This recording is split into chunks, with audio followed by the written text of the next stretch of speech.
أعوذ بالله السميع العليم من الشيطان الرجيم. يا أيها الذين آمنوا أطيعوا الله وأطيعوا الرسول وأولي الأمر منكم فإن تنازعتم في شيء فردوه إلى الله والرسول إن كنتم تؤمنون بالله واليوم الآخر ذلك خير وأحسن تأويلا. یا ایہا الذین آمنوا، اے ایمان والو، اے وہ لوگ جو ایمان لائے ہو، اطیعوا اللہ، اللہ کی اطاعت کرو، واطیعوا الرسول، اور رسول صلی اللہ علیہ وسلم کی اطاعت کرو، واولی الامر، اور جو معاملے کے ذمہ دار ہیں، منکم، تم میں سے، ان کی اطاعت کرو۔ فَإِن تَنَازَعْتُمْ فِي شَيْءٍ، پس اگر تم اختلاف کرو، تمہارا جھگڑا ہو جائے، فی شیئن، کسی معاملے میں، فردوہ، تو لٹاؤ تم اس کو، اس معاملے کو، اس جھگڑے کو، الی اللہ، اللہ کی طرف، والرسول، اور رسول صلی اللہ علیہ وسلم کی طرف، ان کنتم، اگر ہو تم، تؤمنون، ایمان لانے والے اللہ کے ساتھ، والیوم الآخری، اور آخرت کے دن کے ساتھ، ذالک خیر، یہ بات زیادہ بہتر ہے تمہارے لیے، وہ احسن تعویلا، اور زیادہ اچھی ہے عمل کرنے کے اعتبار سے یا تفسیر کے اعتبار سے۔ احسن تعویلا، اچھی ہے عمل کرنے کے اعتبار سے، یا پھر اس کا مفہوم ہے کہ اچھی ہے اس کی تفسیر ہونے کے اعتبار سے۔ تو یہاں اللہ تعالیٰ نے کچھ چیزیں بیان کی ہیں۔ ایک تو یہ کہ پیچھے بات ہوئی تھی کہ جب تم وَإِذَا حَكَمْتُمْ بَيْنَ النَّاسِ أَن تَحْكُمُوا بِالْعَدْلِ، جب تم لوگوں کے درمیان فیصلہ کرو تو پھر انصاف سے کام لو۔ تو یہ تو مطلق حکم بیان کیا گیا تھا کہ انصاف کرنا ہے، چاہے کوئی مسلمانوں کے درمیان فیصلہ کیا جا رہا ہو، یا دو کافروں کا معاملہ ہو، یا مسلمان اور کافر کا معاملہ ہو،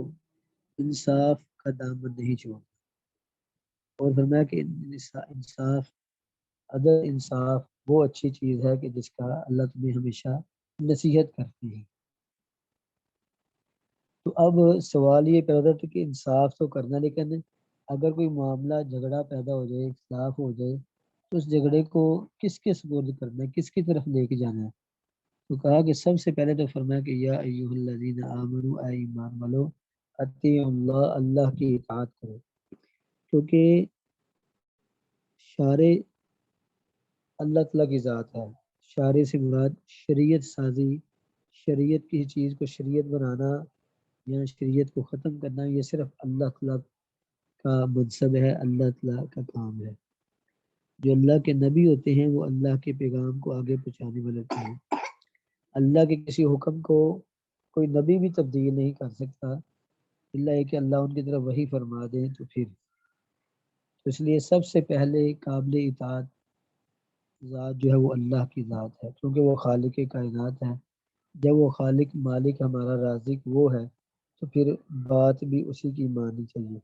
گھر میں جو بڑا ہو، جو انسان کے ذمہ دار ہو،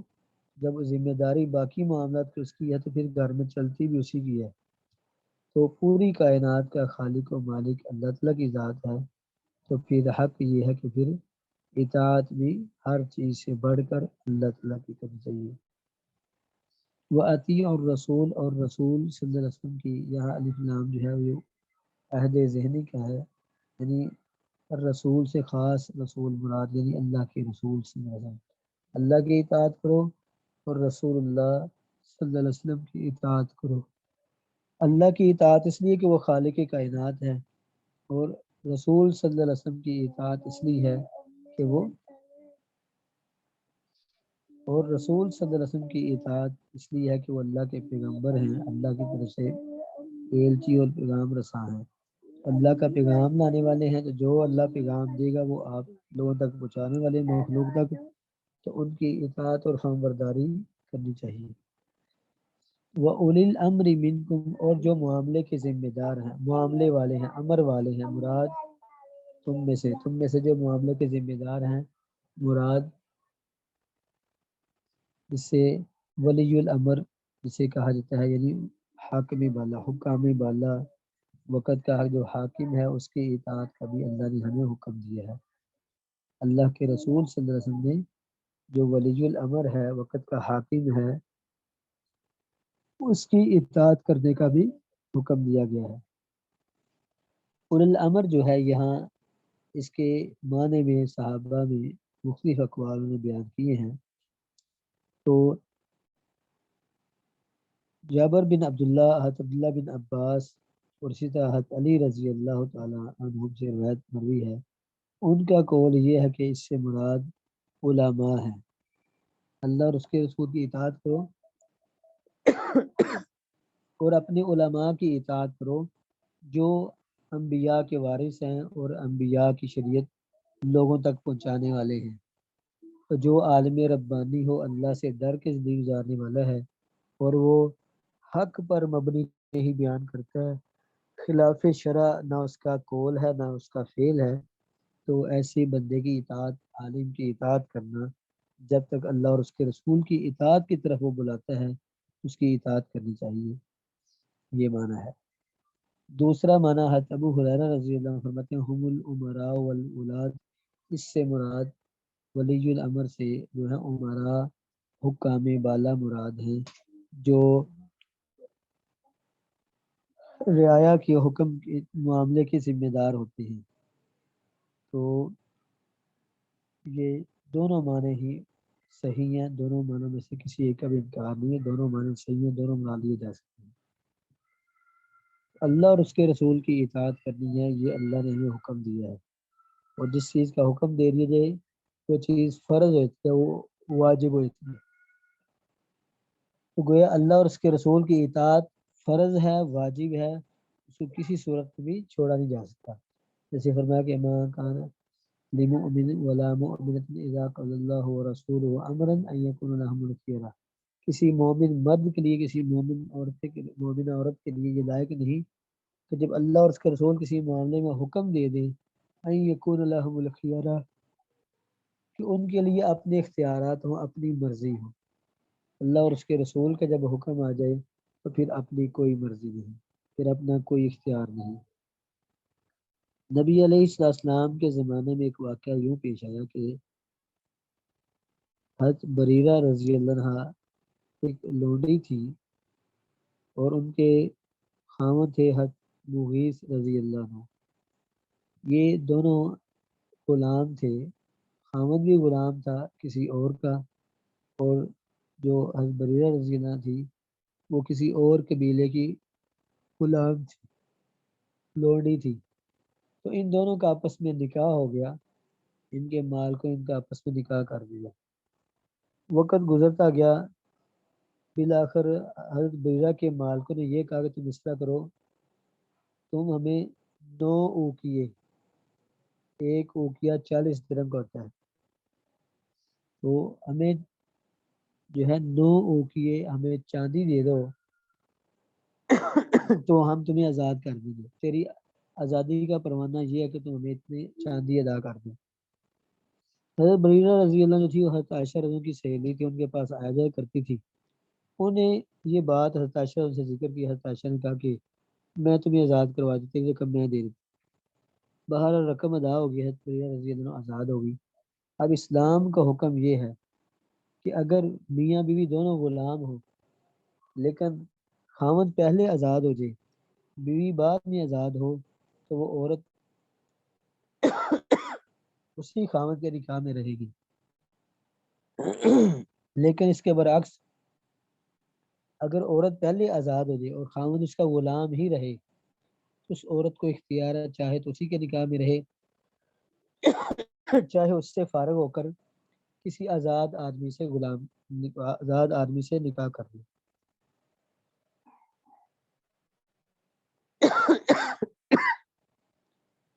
ہوا یوں کہ جب حضرت بریرہ رضی اللہ عنہ پہلے آزاد ہو گئی، اب خاوند ان کے غلام تھے، تو حضرت بریرہ نے اپنے خامد مغیث کو چھوڑ دیا، جو حضرت مغیث سے ان پر یہ بات بڑی گراں گزری۔ اس نے اب کافی حضرت بریرہ کو سمجھایا، منت و سماجت کی، لیکن وہ نہ مانی۔ حتیٰ کہ اس طرح ہوا کہ مدینے کے اندر حضرت بریرہ کسی گلی میں جا رہی ہوتی، حضرت مغیث ان کے پیچھے پیچھے آتے اور اسے منت و سماجت کرتے اور اس کے ترلے مارتے کہ شاید وہ جو ہے نا واپس آ جا، تم میرے نکاح میں رہو۔ وہ کسی صورت میں ماننے کے لیے تیار نہیں تھی۔ رسول اللہ صلی اللہ علیہ وسلم کے چچا حضرت عباس نے نا اللہ کے رسول صلی اللہ علیہ وسلم کے سامنے یہ بات ذکر کی کہ اللہ کے رسول، آپ نے دیکھا کہ مغیث کس قدر اس سے محبت کرنے والا ہے اور بریرہ اس سے کتنی جو ہے جان چھڑا رہی ہے۔ تو رسول اللہ صلی اللہ علیہ وسلم نے حضرت بریرہ کو بلایا اور آپ نے فرمایا کہ اگر تم چاہو تو اپنے پہلے خاوند کے نکاح میں ہی رہو، تو کیا یہ اچھا نہیں؟ تو حضرت بریرہ پوچھنے لگی اللہ کے رسول، آپ مجھے حکم دے رہے ہیں یا مشورہ دے رہے ہیں؟ تو آپ نے فرمایا نہیں، میں مشورہ دے رہا ہوں۔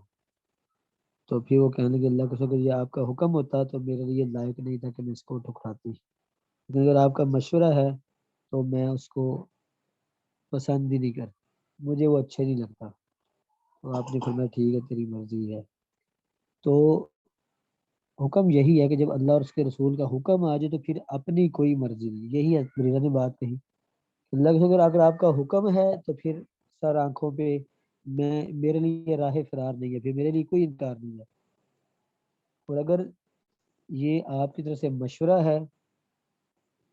تو پھر مجھے میرے جی کو وہ بات ہی نہیں ہے۔ تو یہ بات ہمیں اس بات پہ اشارہ کرتی ہے کہ صحابہ رسول اللہ صلی اللہ علیہ وسلم کا حکم آ جانے پر اپنی مرضیاں چھوڑ دیتے تھے۔ حکم یہی ہے کہ اللہ اور اس کے رسول کی اطاعت کی جائے، لیکن آج اس زمانے کی سب سے بڑی آفت یہ ہے کہ ہر شخص جو اسے اچھا لگتا ہے، جو اسے مزیدار لگتا ہے، جو اسے آسان لگتا ہے، اس کو دین سمجھتا ہے، اور جہاں جان دینے کی واری آتی ہے، روپیہ پیسہ خرچ کرنے کی یا نمازیں پڑھنے کی، حکموں کو ماننے کی، تو وہاں پھر اللہ اور اس کے رسول کے حکموں کو پس پش ڈال دیتا ہے۔ تو اللہ اور اس کے رسول کا حکم یہ ہے کہ زندگی کے ہر معاملے میں ان کی اطاعت کی جائے اور ان کے کسی حکم سے راہ فرار اختیار نہ کی جائے۔ اللہ اور اس کے رسول کے بعد اگر کسی کی اطاعت ہے تو ولی الامر کی ہے، جو وقت کا حاکم ہو اس کی اطاعت کرنا، اس کی فرما برداری کرنا، یہ بھی لوگوں کے ذمے ہے۔ جو مسلمانوں کا حاکم ہو، جو شریعت کو نافذ کرنے والا ہے، اللہ اور اس کے رسول کا حکم نافذ کرنے والا ہے، اس کی اطاعت بھی ضروری ہے۔ تو یہاں اللہ تعالیٰ نے یہی فیصلہ فرمایا کہ سب سے پہلے تو یہ بات کہ اللہ اور اس کے رسول کی اطاعت کی جائے، اور اللہ اور اس کے رسول کی اطاعت میں کسی قسم کی کوتاہی، یہ کسی پیچھے ہٹنا، یہ کسی کے لیے جائز نہیں ہے، ٹھیک ہے۔ اور دوسرا یہ کہ اپنے ولی الامر کی اطاعت کرنی چاہیے۔ سہل بن عبداللہ تستری بیان کرتے ہیں کہ اطیع السلطان فی سبعۃ، 7 ایسے معاملات جس میں حاکم بالا، حاکم وقت کی اطاعت جو ہے وہ ضروری کرنی چاہیے۔ ایک، ضرب الدراہم والدنانیر، جو درم و دینار وہ نافذ کرے، اس کو اس کے مطابق فیصلہ ہونا چاہیے۔ اسی طرح پیمائش، اور جو وزن حاکم وقت کا مقرر کرے گا وہی مراد ہوں گے۔ اور تیسرا، جو احکامات وغیرہ ہیں یا حج، جمعہ، عیدین اور جہاد کے متعلقہ، یہ اس کے ذمے ہیں۔ تو یہ بہرحال بعض مفسرین نے بیان کی ہے اور یہ چیزیں شمار کی۔ بہرحال ولی الامر کی اطاعت جو ہے وہ ضروری ہے۔ ایک تو یہ بات ذہن میں رکھنی چاہیے، ولی الامر کی سب سے پہلے اللہ اور اس کے رسول کی اطاعت، اور پھر اس کے بعد ولی الامر کی اطاعت کرنی چاہیے اور انہیں کی طرف ہی معاملے کو لٹانا چاہیے۔ دوسرا یہ ہے کہ ولی الامر کے حوالے سے یہ بات ذہن نشین کرنی چاہیے کہ اصل کے اندر بعض جیسے عبداللہ بن عباس سے روایت مروی ہے، صحیح بخاری اور مسلم میں روایت ہے۔ صحیح بخاری میں 4584 نمبر اور صحیح مسلم میں 1834 نمبر پر یہ حدیث مروی ہے اس آیت کے شان نزول کے حوالے سے کہ عبداللہ بن حذافہ بن قیس بن عدی السہمی، عبداللہ بن حذافہ سہمی رضی اللہ عنہ جو تھے، ان کو رسول اللہ صلی اللہ علیہ وسلم نے کسی لشکر کا امیر بنا کر بھیجا۔ اب حضرت عبداللہ بن حذافہ تھوڑے سے سخت مزاج تھے، تو وہ جب لشکر لے کر گئے تو کسی معاملے میں نا ان کے ساتھیوں نے ان کی بات نہ مانی، یا کسی بات میں اختلاف ہوگا کسی بات میں، تو حضرت ابو عبداللہ بن حذافہ نے کہا کہ تم اس طرح کرو، میں تمہارا امیر ہوں، سارے لکڑیاں اکٹھی کرو۔ سب نے لکڑیاں اکٹھی کی، کہا ان کو آگ لگا دو، آگ لگا دی، کہا میں تمہارا امیر ہوں اور تمہارا پر میری اطاعت ضروری ہے، اس آگ میں چھلانگ لگا دو۔ کچھ قریب تھا کہ چھلانگ لگاتے اطاعت کرتے، لیکن باقیوں نے انکار کر دیا، کہ ابھی ہم کیسے آگ میں چھلانگ لگا دیں؟ تو کبھی کہ تمہیں اللہ کے رسول نے حکم نہیں دیا تھا میری اطاعت کی؟ تو آپ نے فرمایا تھا من آتا امیری فقط آتا، جس نے میرے امیر کی اطاعت کی اس نے میری بھی اطاعت کی۔ تو صحابہ کہنے لگے ہم اللہ پر ایمان لائیں، اللہ کے رسول کی بات ماننے کے لیے اللہ کے رسول کو مانا ہے صرف، وہ تو اس لیے مانا تھا کہ ہم آگ سے نجات پا لیں، آگ سے نجات پانے کے لیے تو ہم نے یہ دین قبول کیا، اور اگر آگ میں جانا ہے تو پھر اس دین میں ہمیں کیا خیر ملی تھی؟ انہوں نے انکار کر دیا۔ جب وہ قافلہ واپس آیا، انہوں نے یہ بات اللہ کے رسول صلی اللہ علیہ وسلم سے ذکر کی، تو رسول اللہ صلی اللہ علیہ وسلم نے فرمایا تم نے بہت اچھا کیا ہے، اگر تم اس کی اطاعت کر کے تم چھلانگ لگاتے تو تم کبھی بھی اس سے نجات نہ پاتے۔ تو پھر نبی علیہ السلام نے فرمایا کہ لا طاعت لمخلوق فی معصیت الخالق، جس کام میں خالق کائنات کی نافرمانی ہو رہی ہو اس کام میں کسی مخلوق کی اطاعت نہیں کرنی چاہیے، چاہے والدین ہو، چاہے خامد ہو، چاہے کوئی اور استاد ہو یا کوئی رشتہ دار ہو۔ جہاں گناہ کی طرف دعوت دے، والدین کہیں نماز چھوڑنے کا یا کسی غلط کام کا، تو والدین کی اطاعت نہیں۔ اگر استاد کہے، کوئی بڑا کہے، خامد کہے، تو اس کی اطاعت نہیں کی جائے گی، جیسا کہ رسول اللہ صلی اللہ علیہ وسلم نے فرما دیا صحیحین کی بخاری مسلم کی روایت، لا طاعت لمخلوق فی معصیت الخالق، جس کام میں خالق کائنات کی نافرمانی ہو اس میں کسی مخلوق کوئی اطاعت نہیں ہے۔ تو ان کے بارے میں کہتے ہیں کہ یہ آیت مبارکہ نازل ہوئی، تو اب مسئلہ یہ ہوا، یہ بیان کیا جا رہا آگے، فَإِن تَنَازَعْتُمْ فِي شَيْءٍ، اگر کسی کام کے اندر تمہارا جھگڑا ہو جائے، یعنی امام کے ساتھ جو حاکم بالا ہے یا علماء کا کسی مسئلے کے اندر جھگڑا ہو جائے، دو معنی ہیں فَإِن تَنَازَعْتُمْ فِي شَيْءٍ، یعنی اگر دنیا کے یا آخر کے دین کے لحاظ سے کسی معاملے میں اختلاف ہو جائے علماء کا، یا حاکم اور رعایا کا کسی معاملے میں اختلاف ہو جائے، تو فرمایا فردوہ الی اللہ والرسول، اختلاف کی شکل میں جو معاملہ ہے وہ اللہ اور اس کے رسول کی طرف لوٹایا جائے گا۔ اب یہاں شروع آیت میں تین چیزیں بیان کی تھی، ایک اللہ کی اطاعت، ایک رسول اللہ صلی اللہ علیہ وسلم کی اطاعت، اور تیسری حکام بالا کی اطاعت۔ لیکن آگے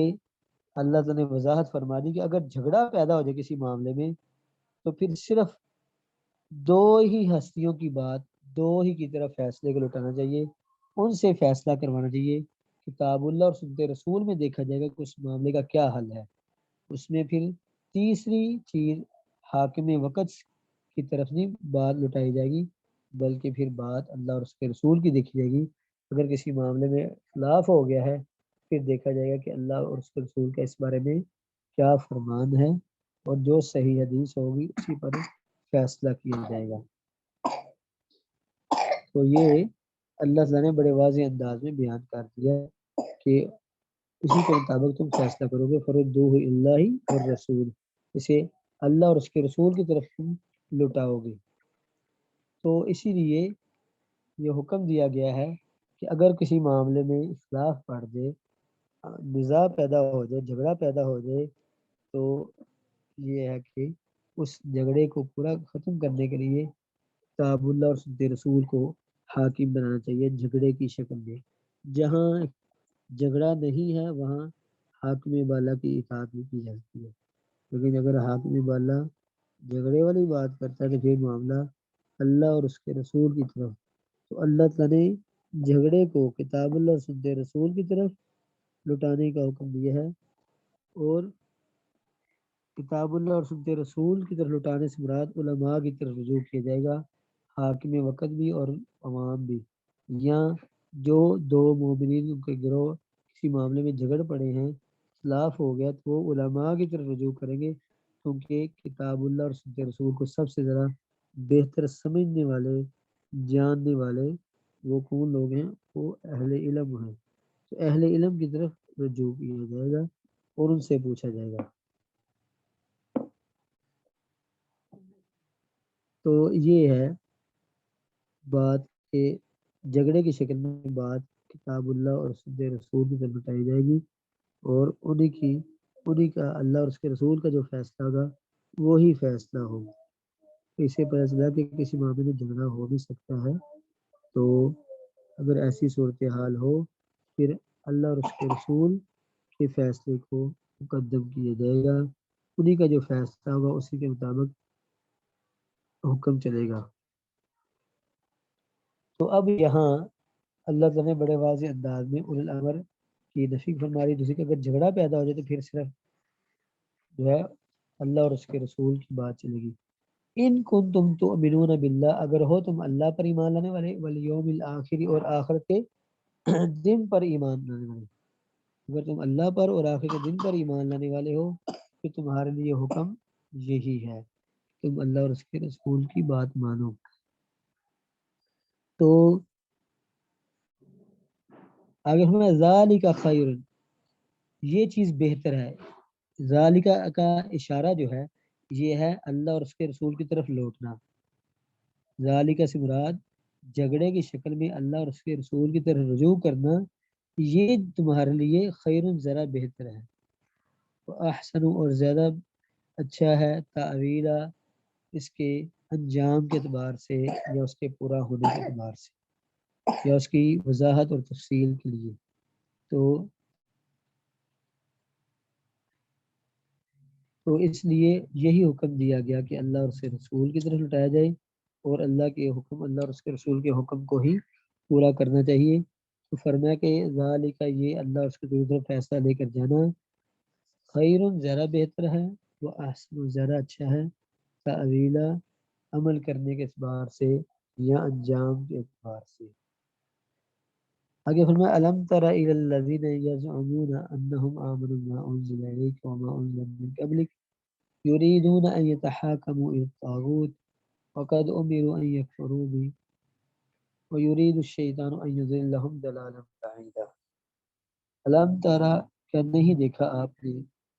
الی الذین، ان لوگوں کی طرف، یزعمون، جو گمان کرتے ہیں، یہاں زعم کا معنی ہوتا ہے دعویٰ،